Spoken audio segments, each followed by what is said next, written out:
usihuzunike. Nenda kwa Baba, huko ndiko makao yangu yalipoandaliwa na aliyeniumba.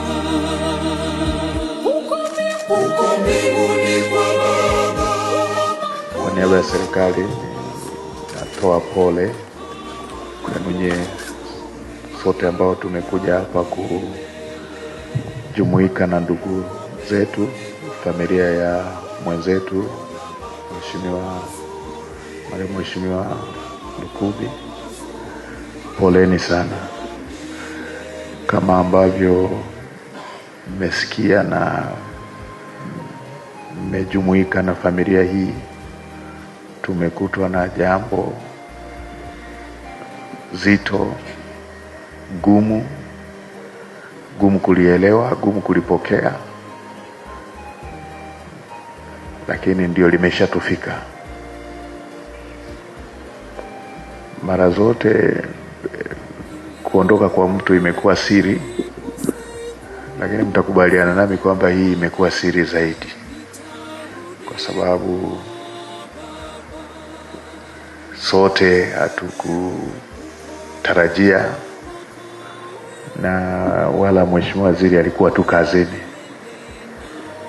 jana ambapo haya mambo yamemfika. Yeye ndo aliyekuwa anaratibu kikao, tena mimi nilikuwa napambana kukiairisha, yeye ndo aliyekuwa anasisitiza kiwepo. Nami baadaye nikakubaliana naye kutokana na hoja alizozitoa. Kwa hiyo ndio staili ambayo Mungu amemuita.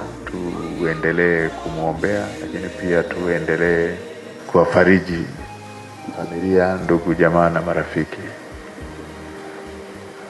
Lakini Mungu awaimarishe, kwa sababu yeye ndo mfariji mkuu, na jambo hili bila yeye ni zito kulistahimili. Kwa mimi kwa kifupi tu niliona nijumuike nanyi, lakini niwape neno la pole, lakini pia kuwapa commitment kwamba tuendelee kujumuika na wenzetu, na serikali itakuwa bega kwa bega na familia ili tuweze kumsindikiza mwenzetu kwa heshima. Poleni sana. Kwa ibada na sala ili nifike kwake.